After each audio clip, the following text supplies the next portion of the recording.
Spurway, who's a colleague of mine here at Interfaith Scotland, and he's going to be speaking to you and with me a little bit about his work here at Interfaith Scotland and what led him to it. So, Jamie, introduce yourself for our audience. Sure, thanks, Aparna. Hi everyone, I'm Jamie Spurway. I'm the Religious Equalities Training Officer here at Interfaith Scotland, and I've been with the organisation for nearly 9 years now. Yeah. And so, what led you to work with doing work in equalities training? Basically, how did that start? Sure. So my background is that I studied psychology and philosophy at uni, and I spent some time working as a tour guide in the Middle East and North Africa and Indian subcontinent. And then when I came back from having done that job, the tour guiding, for 5 years, I worked for Scottish Refugee Council here in Glasgow, so an organisation that supports refugees and asylum seekers. And I was with them for 8 years, and then when I left the organisation, I decided I wanted to do work that was, I guess, similar to working with refugees and survivors of trafficking, but a broader context, so a broader range of differences. I suppose working with refugees had shown me the way that so often individual differences, so differences like race, religion, sexuality, age, disability, these differences between us can unfortunately often end up being barriers in people's lives, because our society is so often built, shaped in a way that works for the biggest group, the majority group. Often we end up creating, unintentionally usually, patterns of inequality and discrimination. So I guess the core thing that drives me is that sense of wanting to do work that can reduce, I guess, if we think optimistically, maybe even remove those patterns of discrimination altogether and help people get better at, a phrase I often use is empathizing across difference. So the difference is still remaining, but just getting better at understanding, appreciating, and really remaining in relationship with each other through our differences. Yeah. I like that what you said about reaching across the differences, because often I've heard about equality being more towards disregarding the differences, but I don't think that you can't actually, practically that doesn't work. Sure. Like you said, it has to be, I like your phrasing much better, that it's reaching across the difference, and that is your belief, right? So I mean, because it's in an interfaith context, like, tell us a little bit about your belief as well. Sure. So I would usually describe myself as a humanist. I'm conscious that's maybe a term that not everybody immediately recognises. So we were talking before about the way that, to describe myself, even years in the past I might describe myself as an atheist, meaning that I've never had a belief in God. I've never had the sense that I hear from other people, the way they describe it, of a sense of the presence of God or a sense of a relationship with God. All through my life I've never had that. But I wouldn't want to define myself and my beliefs only by that sense of a lack of belief, the atheism, the lack of belief in God.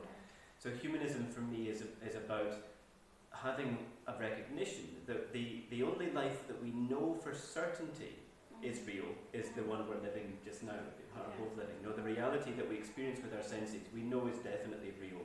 I accept the possibility that there's life after death, that there's reincarnation, that there's a spiritual world, that there's a God, but the only thing we know is real is the life we're leading just now.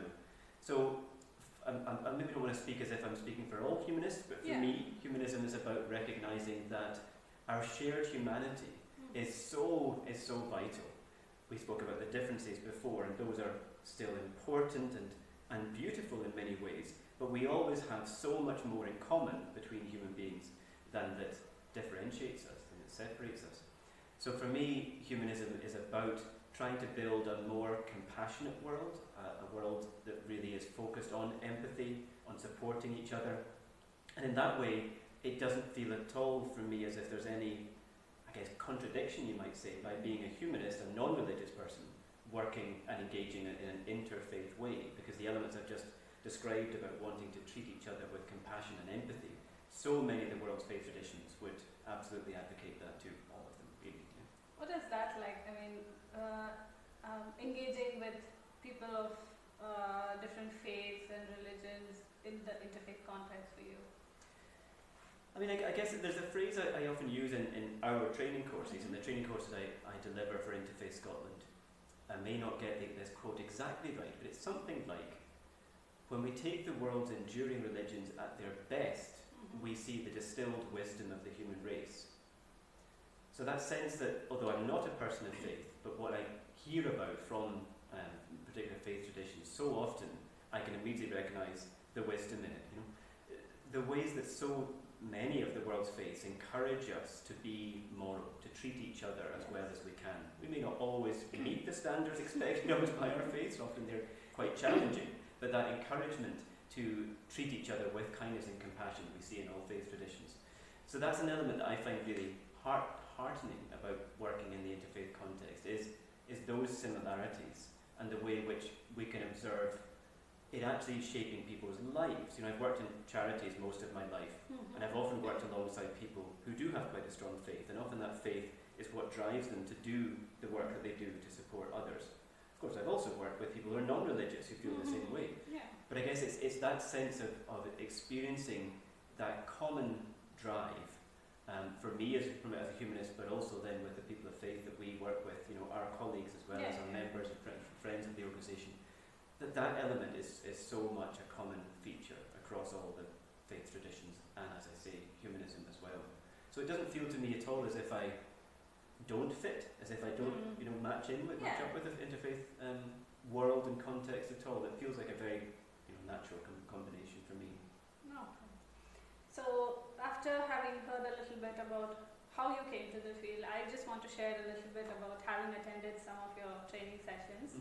So for those of you who don't know, Jamie, well, before the pandemic, obviously this was all in person. We used to have quite a few of Jamie's trainings in the dialogue room, and in the beginning, when I joined Interfaith Scotland, I attended some of Jamie's training sessions. One was the 3 mottos of diversity. 3 mottos for equality, diversity and inclusion. Yeah. Yeah, and the other one was tackling bias. Yeah.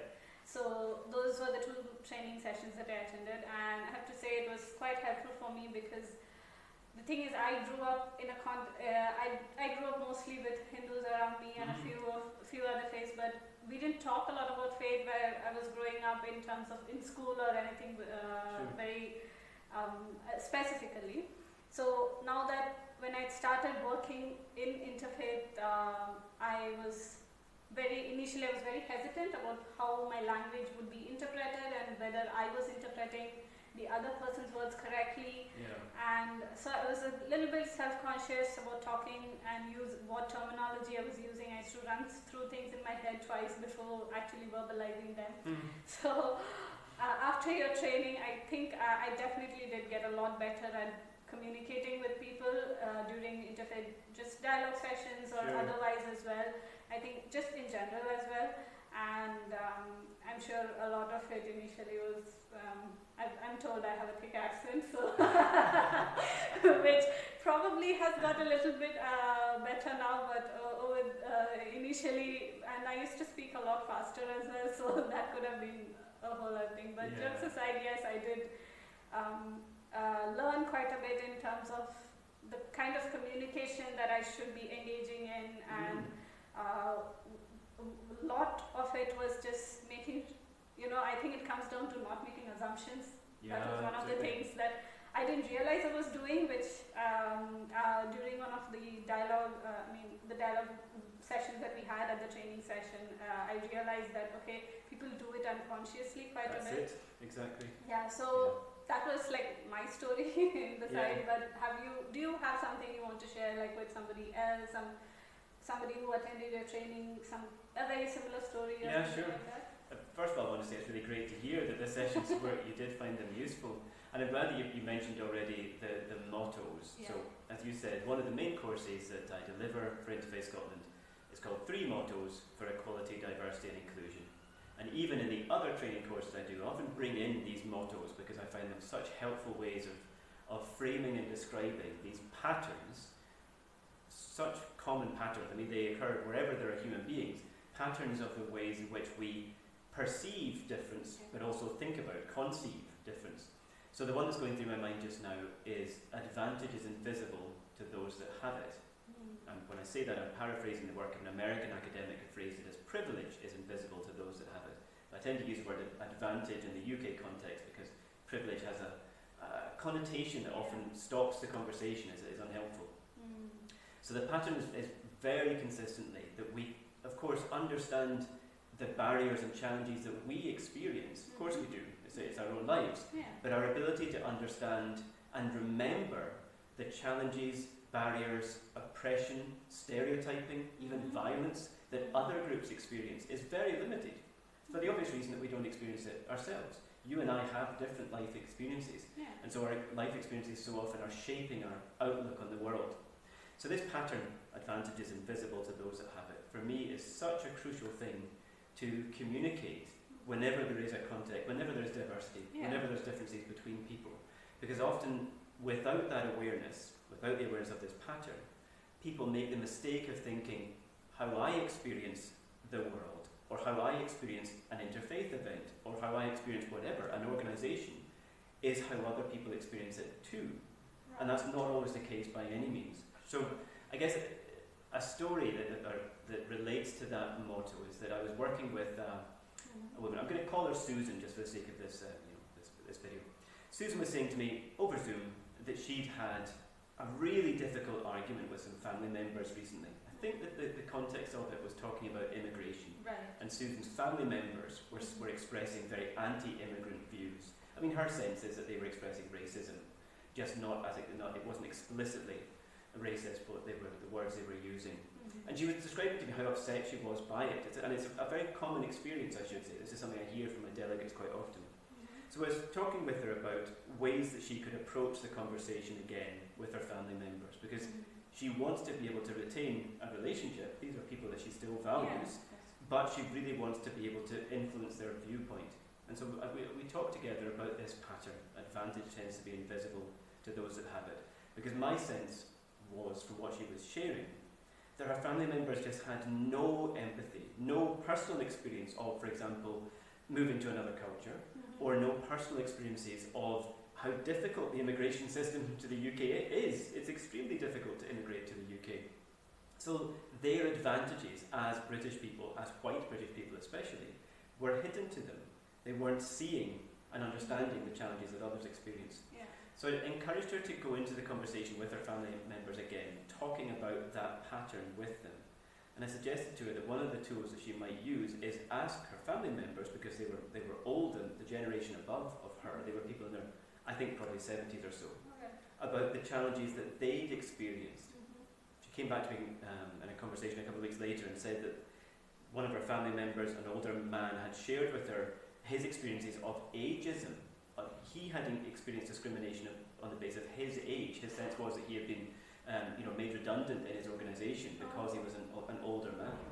He wasn't told that, but that was his sense of it, which it could well be true.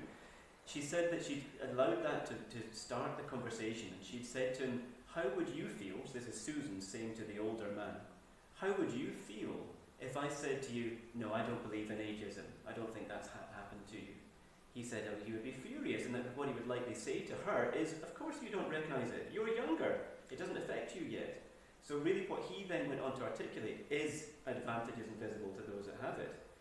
So she was able to help him see that the way that he was responding to people who immigrated to the UK was very similar, that because of the advantages he holds, he was dismissing, ignoring the challenges and barriers that other groups experience, just as she was pretending to dismiss the barriers around ageism. She was just doing that to help draw it out as an example for them to explore together. And she said that it wasn't as if after that conversation he had completely 180'd in his view, but that she described it as planting a helpful seed, that he'd done a little bit more of a, okay, maybe there's something to what you're describing. So it was really lovely for me to hear that, because I don't in my work actually often hear back from delegates. I deliver a training course, people usually say at the end of it how useful they found it, but I rarely get what we just had before of somebody saying to me in the weeks or months afterwards, actually what we shared there, what you described in the course was really helpful for me in this and this context.